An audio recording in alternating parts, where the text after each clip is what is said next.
मुंबई लो मैं आ गया। वो समझ रहे थे सरकार मेरी है, मैं समझ रहा था आवाम मेरी है। उन्होंने पूरी ताकत लगा दी, मैं यहां पहुंच ना सकूं, मैंने पूरी ताकत लगा दी। इसीलिए कह रहा हूं मुंबई लो मैं आ गया। कि लोग यूं ही मजलिस को शेरों की जमात नहीं कहते हैं। एक पत्रकार साहब ने मुझसे कहा कि आप इस पर राजनीति नहीं कर रहे। मैंने कहा 100% नहीं, 200% राजनीति कर रहे हैं हम। और यही वक्त क्यों कर रहे हैं?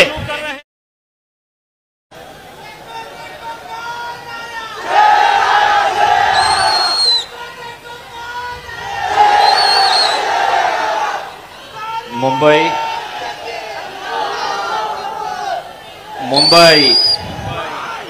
लो मैं आ गया।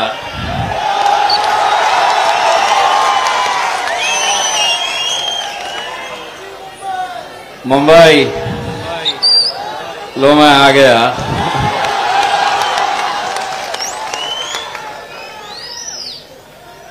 मेरे कायद जनाब बैरिस्टर असदुद्दीन अवैसी साहब, मजलिस इत्तेहादुल मुस्लिमीन के महाराष्ट्र के हमारे वर्किंग प्रेसिडेंट जनाब डॉक्टर गफ्फार कादरी साहब, फैयाज खान साहब, वारिस पठान साहब, हमारे एमएलए फारूक शाह साहब, स्टेज के ऊपर मौजूद तमाम मजलिस के जिम्मेदारान, हमारी माएँ और बहनें, वो समझ रहे थे सरकार मेरी है,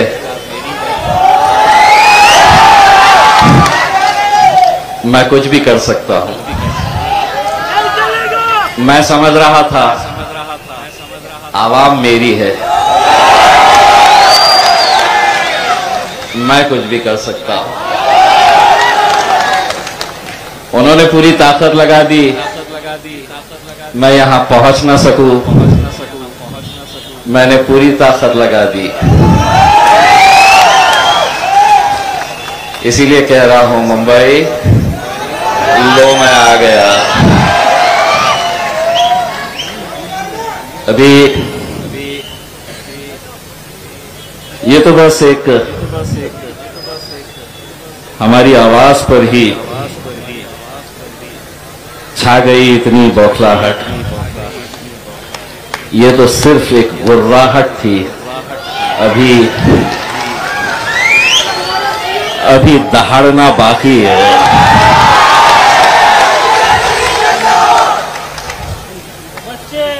सुबह जब अल्हम्दुलिल्लाह हम औरंगाबाद से तकरीबन 225 गाड़ियों का काफिला लेकर निकले, तो हमारे ये जो चाहने वाले लोग खड़े हैं ना सामने, कौन पता है ना? तो ये सुबह 6 बजे पहुंच गए और बोले नहीं आने देते। आ गए और बोले मुश्किल है साहब, बहुत पुलिस है, आपको औरंगाबाद से निकलने ही नहीं देते। मैं अल्हम्दुलिल्लाह औरंगाबाद छोड़ दिया। बोले अहमदनगर बहुत पुलिस लगाए, बस वहां से पलट के आना पड़ेगा। मैं अहमदनगर से भी निकल गया। बोले पूना तक तो पहुंच ही नहीं सकते हैं, मैं पूना भी निकल गया। एक जगह पे रुकाए और मुझे कहे कि साहब अब इसके आगे नहीं, इसके आगे नहीं जा सकते। मैं बोला साहब मैं इमीडिएट वापस जाता हूं, क्योंकि अगर आप मुझे सड़क से नहीं आने देना चाहते हैं, मैं अपने गाड़ियां रखूंगा और पूरे महाराष्ट्र की आवाम से कहूंगा कि ट्रेनों के ऊपर चढ़ जा, देखते हैं कौन कैसा रुकता है। वो अधिकारी ने बोला नहीं रुको साहब, किससे तो भी बात किया और बोला जाओ साहब।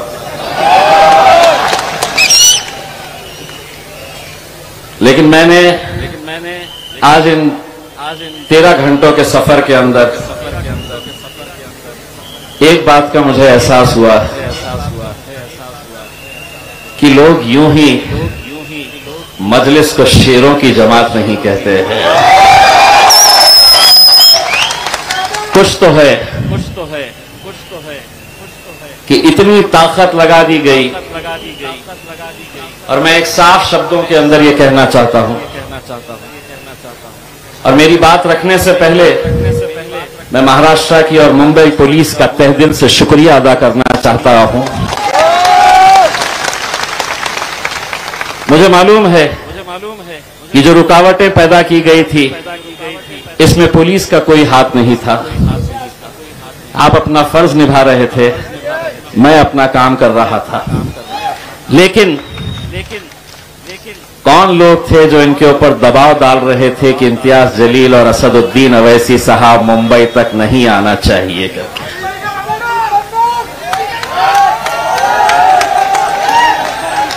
आपको मैं ये बताऊं कि ये जब प्रोग्राम हमने लेने का तय किया था तो हमने लोगों से ये बताया कि ये हमारी सियासी जमात का कोई कार्यक्रम नहीं है, कोई प्रोग्राम नहीं है। हमने तमाम कांग्रेस के, राष्ट्रवादी कांग्रेस के, समाजवादी पार्टी के, और अब तो शिवसेना भी मुसलमानों की बात करती है, उनके भी नेताओं को हमने कहा कि एक मर्तबा हम लोग क्या अपने कौम के साथ हो रहे नाइंसाफियों के लिए हम एक प्लेटफॉर्म के ऊपर नहीं आ सकते? क्या हमें उन मराठा भाइयों से सीखना नहीं चाहिए कि जिन्होंने जब अपने रिजर्वेशन के लिए सड़कों के ऊपर आंदोलन किया तो शिवसेना का मराठा हो या भारतीय जनता पार्टी का हो या कांग्रेस का हो या एनसीपी का हो, ये पूरे के पूरे मैदान में उतरे तो अपनी सियासी जमात का मफलर पहनकर नहीं उतरे, वो मराठा बनकर वहां पर उतरे। लेकिन हमने जब यही पैगाम, यही इनविटेशन सभी हमारे राजनीतिक दलों के नेताओं को हमने दिया तो किसी ने भी साथ नहीं दिया। बहुत इज्जत के साथ हमने इन लोगों को न्योता दिया, इनविटेशन दिया, लेकिन बाद में पता चला कि ये इज्जत के लायक ही नहीं है।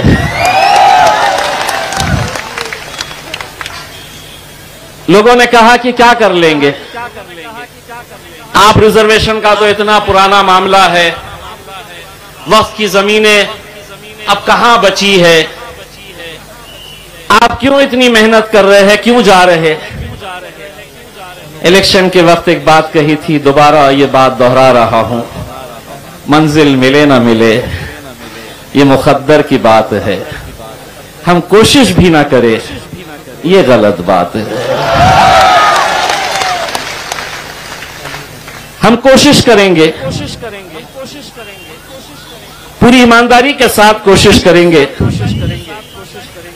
और जब ईमानदारी के साथ कोशिश करते हैं तो उसका नतीजे कैसे होते हैं, अल्हम्दुलिल्लाह वही एक नतीजा आपके सामने आज आपका बेटा, आपका भाई खड़ा हुआ है। हमने ईमानदारी के साथ मेहनत की। इसीलिए जब लोगों ने मुझसे, पत्रकारों ने कहा कि आप भाषण में असद साहब क्या बोलने वाले हैं, आप क्या बोलने वाले हैं, तो अब हम सिर्फ भाषण करने के लिए नहीं आए हैं।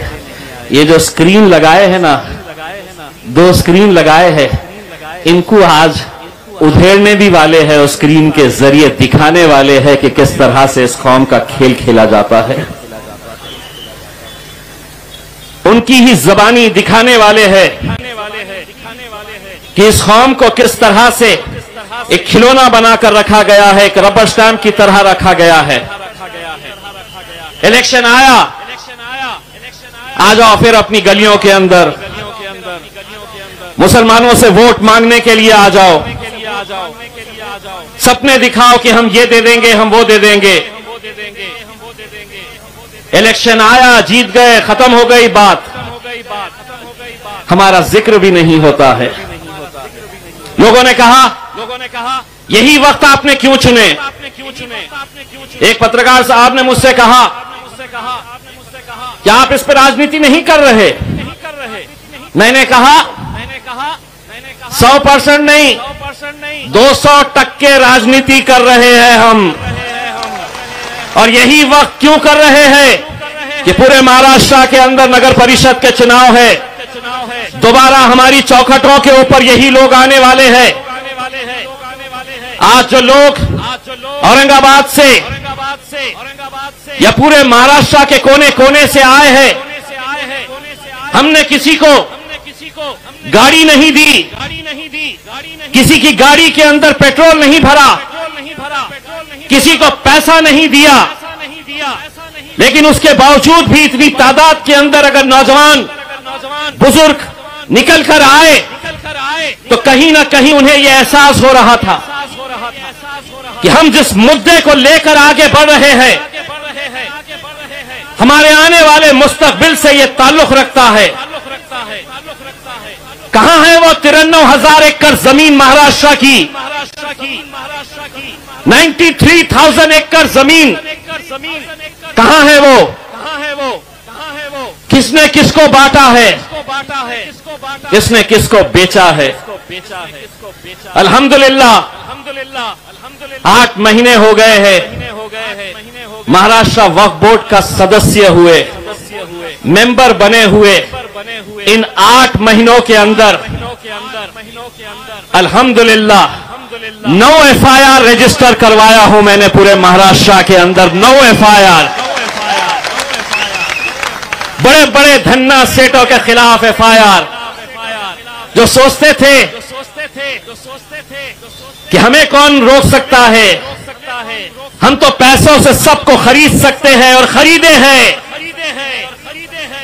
उनके अंदर डर नहीं था, खौफ नहीं था। वो सोचते थे कि हमारा कौन बाल बाका कर सकता है, हम तो पैसों से सबको खरीद सकते हैं। उन्हें क्या मालूम है कि बाजारों के अंदर कुत्ते के बच्चे बिकते हैं।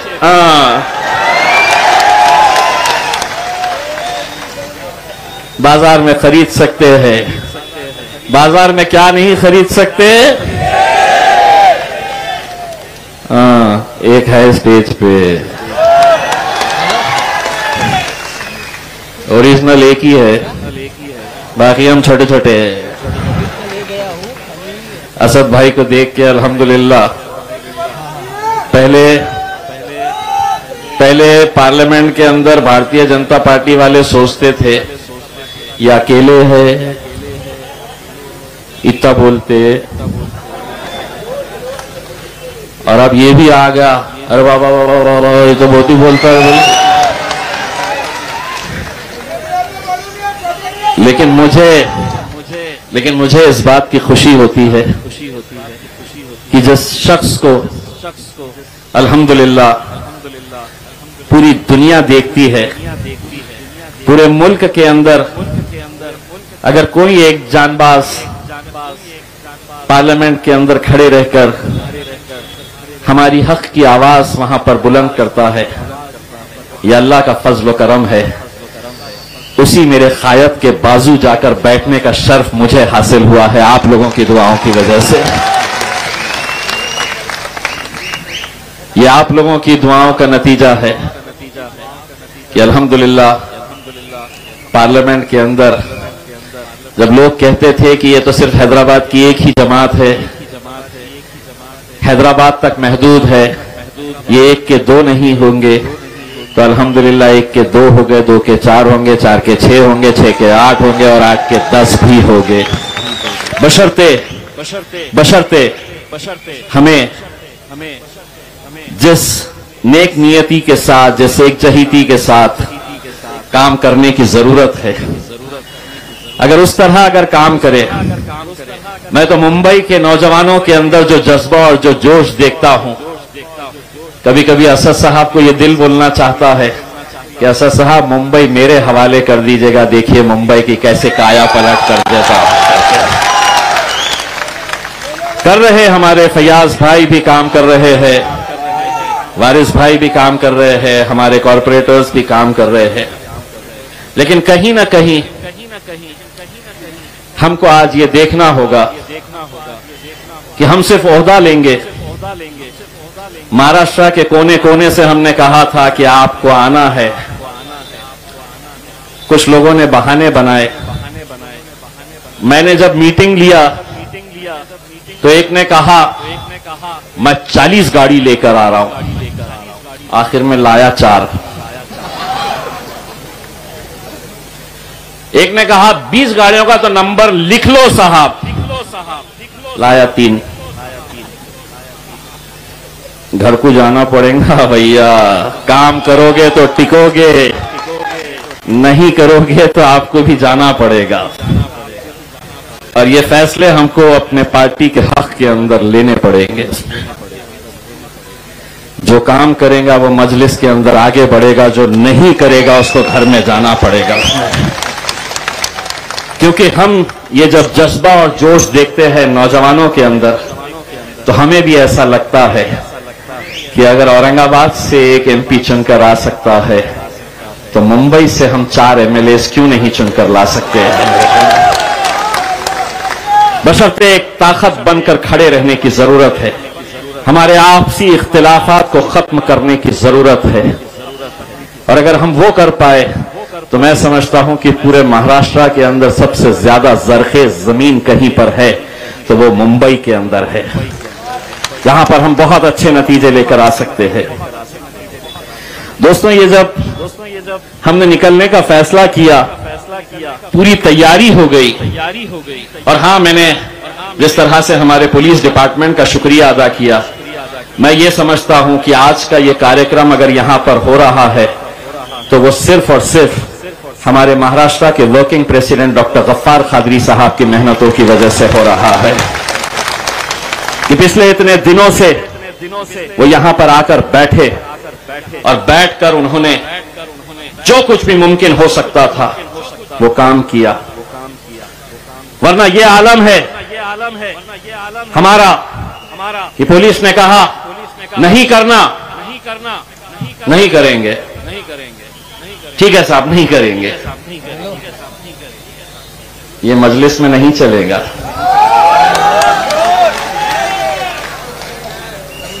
ये मजलिस में कतई नहीं चलेगा। इसीलिए जब अलग अलग जगह के ऊपर हमको रोका जा रहा था तो मुझे मालूम था कि पुलिस को तो बेचारे सामने कर रहे हैं, लेकिन इसके पीछे कौन लोग हैं जिनके अंदर ये डर और खौफ पैदा हो चुका है मजलिस की वजह से कि ये जो बैठे हैं ये तो हमारी जागीर थी, ये हमारे अलावा कहां जा सकते हैं। इनको डर दिखाओ कि अगर हमारे साथ नहीं आए तो भाजपा आ जाएगी, शिवसेना आ जाएगी, हम सेक्युलर है, हमको दो।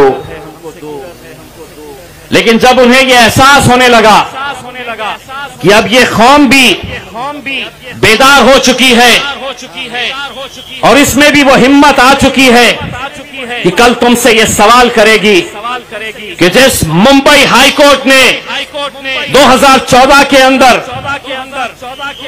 तमाम दस्तावेज देखे, इंपेरिकल डेटा जिसे कहते हैं, मुसलमानों के ताल्लुक से देखा,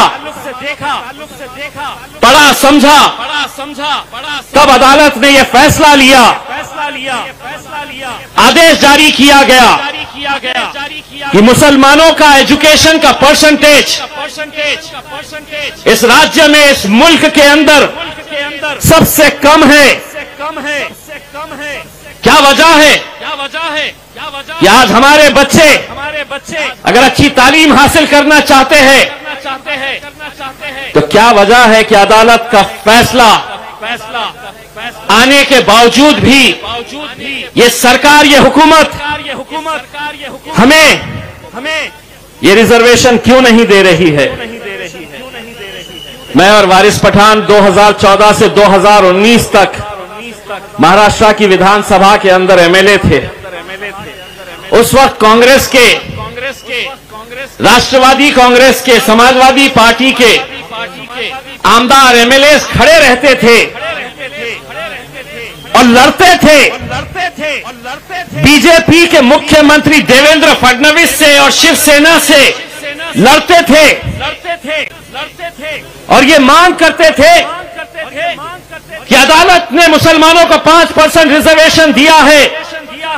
भारतीय जनता पार्टी शिवसेना नहीं चाहती है कि इनकी तरक्की हो, मुसलमानों को रिजर्वेशन दो, अदालत ने बोला है। इतने जोरदार भाषण करते थे कि मुझे ऐसा लगता था कि कितने हमदर्द है मेरे कौम के। 2019 के बाद तख्ता पलट गया, अब हुकूमत में आ गए हैं। विरोध में जब थे तो उस भारतीय जनता पार्टी और उस शिवसेना से मांगते थे जिनका मुसलमानों से कोई लेना देना नहीं, जो नहीं चाहते कि इस मुल्क का मुसलमान तरक्की करे, तालीम हासिल करे। लेकिन आज सत्ता के अंदर अगर तुम बैठे हैं, महाराष्ट्र की विधानसभा के अंदर अगर तुम जाकर बैठे हैं तो तुम्हें वहां पहुंचाने के अंदर यही हमारे गैर मुसलमानों का हाथ है कि तुम वहां पर जाकर बैठे हैं। लेकिन सत्ता में आते ही तेवर बदल गए। 2 साल से कोई जिक्र नहीं। हमने इंतजार किया कि अब कुछ फैसला करेंगे, तब करेंगे, लेकिन नहीं। जब हमने ये ऐलान किया कि अब हम आएंगे तुमसे सवाल करने के लिए, तो क्या किए? पुलिस वालों को आगे कर दिए, बोले रुकाओ इनको, कैसा तो भी रुकाओ करके। तो मैंने उनको बोला सरकार हमसे डरती है, इसीलिए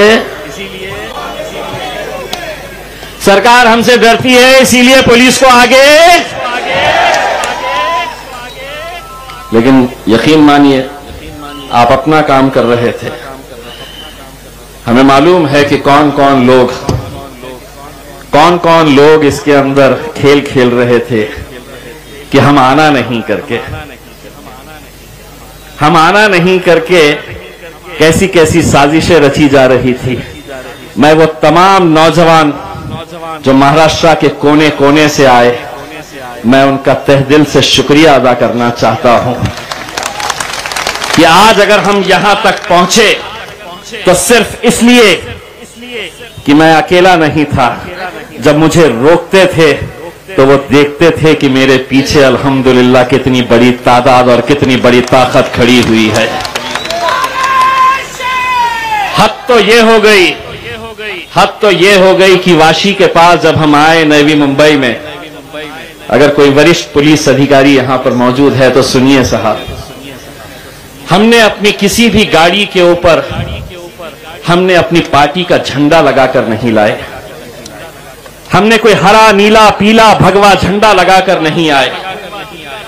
हमने हमारे इस मुल्क के तिरंगे को हमारे गाड़ियों के ऊपर लगाकर हमने तिरंगा रैली बोलकर लेकर आए।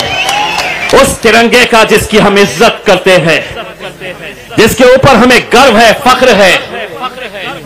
लेकिन वाशी में हमारी जैसी ही गाड़ियां रोकी गई, इतनी पुलिस थी वहां पर, इतनी पुलिस थी कि मुझे ये शक होने लगा कि मैं खासदार हूं या कोई आतंकी हूं जो इसके लिए इतने सारे लोग मेहमान मेरे इंतजार में यहां पर खड़े हुए थे करके।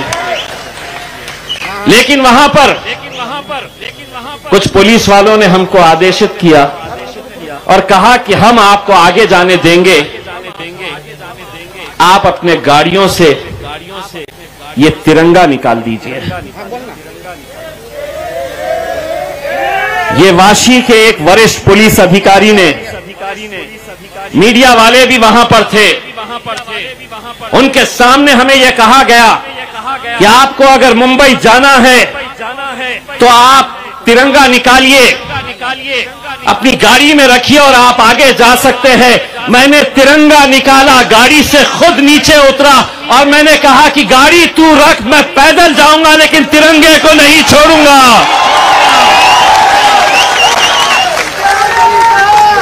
और जब मेरे पीछे मेरे नौजवानों ने अपने अपने हाथ में तिरंगा लेकर हम रोड पे चलने लगे, तब पुलिस वालों को एहसास हुआ कि कुछ गलत हो गया है। फिर बोले जाओ, आ गए मुंबई।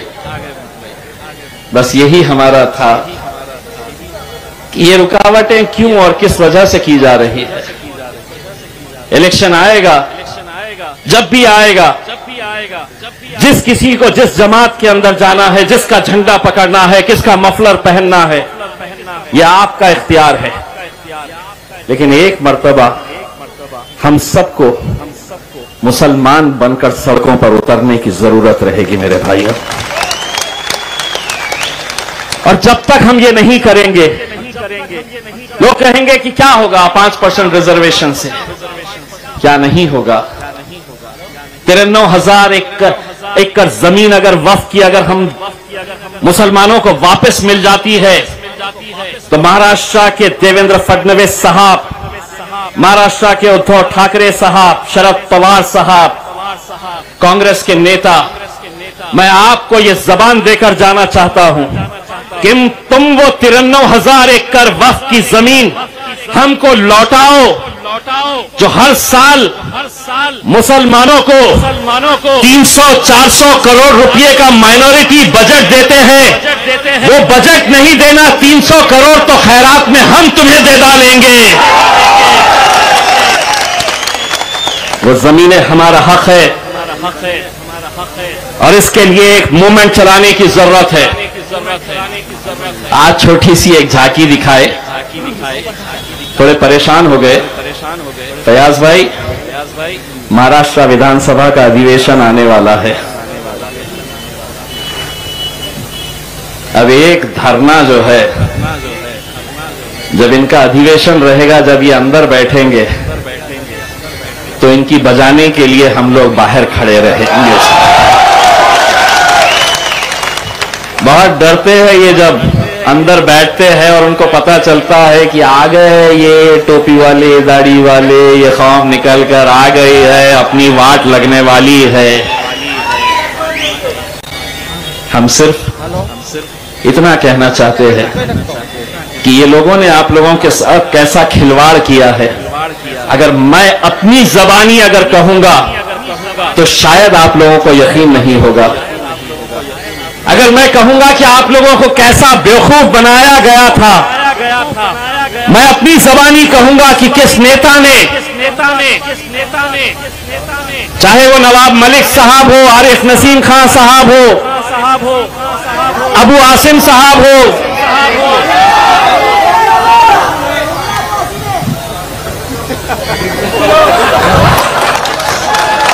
सिर्फ असद भाई ने इजाजत देना,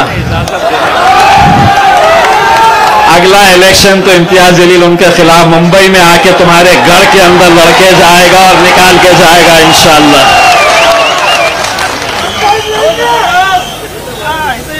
हमारी वजह से वहां गए और बोले कौन अवैसी,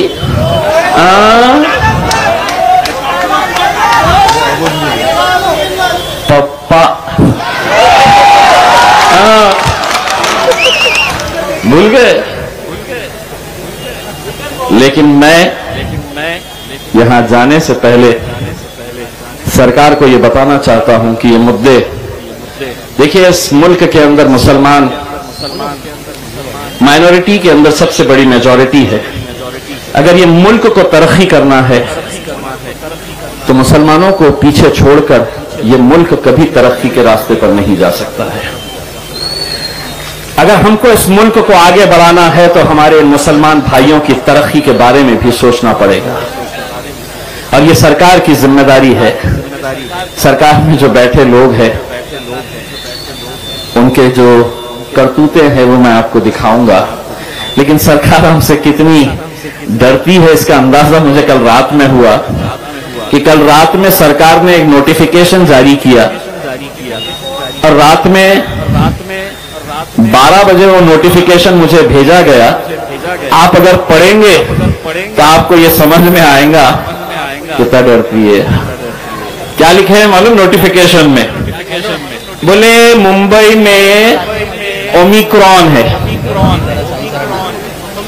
तो इसीलिए ओमिक्रॉन की वजह से 11 तारीख यानी कि आज और 12 तारीख ये दो दिन कोई भी धरना,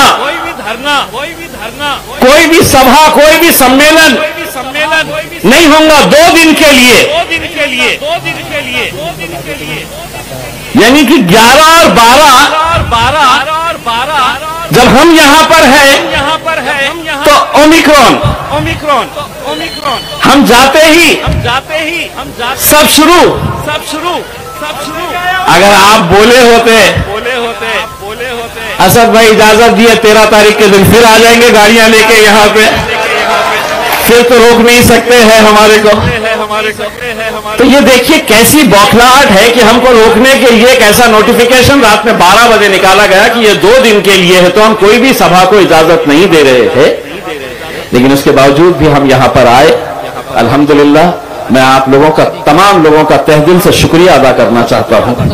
और इससे पहले कि मैं बैरिस्टर असदुद्दीन अवैसी साहब को आपके सामने पेश करूं, मैं चाहता हूं कि आप लोग स्क्रीन के ऊपर नजर डालें और देखें। लगाओ रे, इनकी धुलाई करो जरा, लगाओ।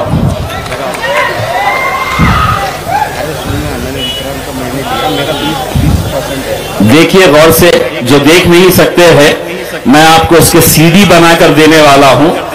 हर इलाके के अंदर स्क्रीन लगाना और खूब चलाना। देखिएगा। बहुत बहुत शुक्रिया।